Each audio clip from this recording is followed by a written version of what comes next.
little something special today. I'm Daniel Whittington, the Chancellor of Whiskey Marketing School and Wizard Academy. This is Hidden Drams, where I try something that I really want to tell you about, but you're probably not going to be able to get it.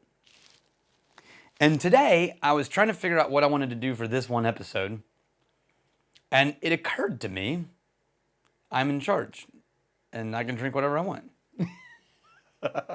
And I don't need a reason, except for I want to. And so today, we're going to do something because I want to. And I am going to A-B compare two Laphroaig 25-year-olds. Why? I feel like this is like a, what is it? A Bluey or what? Or like a, not Bluey, but one of those shows where you point, why, audience? And you hear in the background kids go, because you want to. All right, I'm going to start with this one, which was a 2019 Laphroaig 25 that I bought, and it has a whole story about why I bought it. But I think it's 2019 anyway. The SKU on the back is connected online to 2019 Laphroaig 25. This one is 48.9% and a pain in the ass to get out of the box. So I'm going to take it off of the... I had the same problem when I was looking at the SKU, that it's tightly placed. And you really have to unwedge it. There we go. This feels a little sketchy, doesn't it? It's got a little insert in this packet right here that I'm going to read. Ooh, that is... And it says, a marriage of sherried oaky flavors from second fill European oak Oloroso sherry casks along with American bourbon barrels. So, sherry and bourbon. Not a surprise. But what I love about the older Laphroaigs is that you get to see what happens to aggressive, funky, heavy, peated whiskey when oxidation and evaporation and wood integration soften a lot of the notes that at Laphroaig 10 feel youthful and aggressive and bright. And by 25, they've calmed and they're more gentle. And it's actually shockingly way less smoky than the 10. Now, is that because they made this with grain that was less smoky? No, it's because as whiskey gets older and older, that's one of the chemical compounds that degrades, oxidizes, and evaporates. And so the smoke note gets delicate instead of abrasive. Now, it's still Laphroaig delicate, which is not delicate, it's Laphroaig's level of delicate. But in the nose, the fruit way more forward than the 10. The 10 is all seaweed and brine and ocean water and damp wood. The 25 is charred pear and peach and honey, roasted honey nuts of some sort. Not quite pecan, but not as waxy as that. There's still that classic, like, sea driftwood campfire smoke. Oh, and then the palate is just soft and cream and creme brulee and vanilla with a layered remaining aftertaste of ashiness. So cool. So good. This is, when I looked it up, this is like a $600 bottle now. I'm going to grab the other one that is currently, according to what I could find, going for about $1,000 because I can. This was a cask strength version. Now here's the irony. This one does not say cask strength, but it's 48.9%. This one says cask strength, and it's a 2014, and we reviewed it on the channel. You can go back and look. But it is only 45%. Now, why would a cask strength version be so low?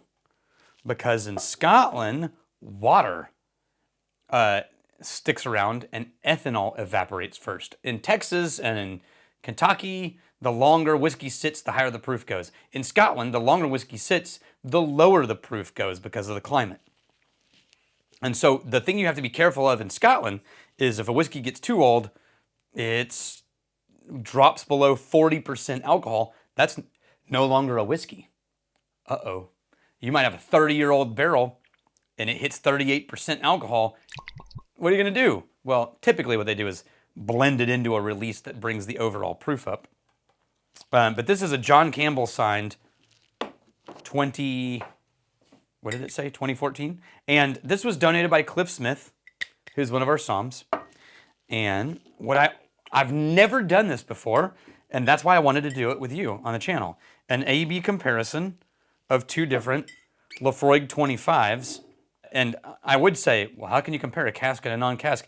But they're both within 4 percentage points, proof points. So 45.1, 48.9. This one, wow.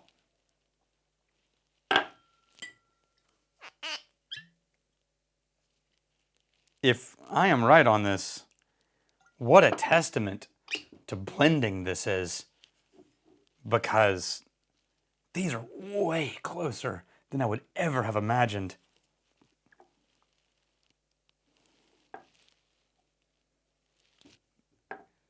These are within 5% of being the same nose. That is an incredible blending, consistency blending feat. To be able to, across that date range, recreate the same, man. So the 2014, earthy, dense, super charred fruit, slightly ashy. I think the 2019, same thing. The only difference is there's a density to this one that this lacks. This is the identical nose to this, but this smells heavier and more dense, and this smells slightly lighter. And that's the only thing I can explain between. Other than that, I would give the same nose notes. Maybe a little more ashy. God, that's tough. If you put these in front of me, I don't know that I could tell the difference between them.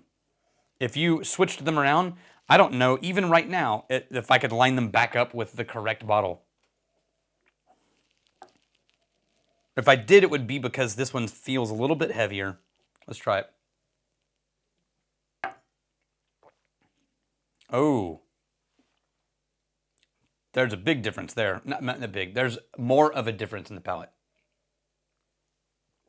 Yeah. So the 2014 rolls low and heavy.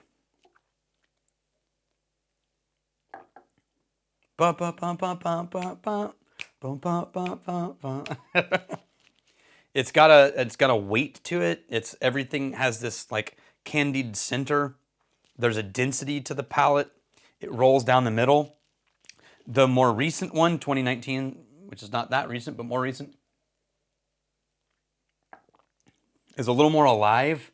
It sits up a little bit more, but these are single-digit percentile of being the same whiskey. That's amazing. That a different proof, different blend, several years apart, can hit that level of consistency.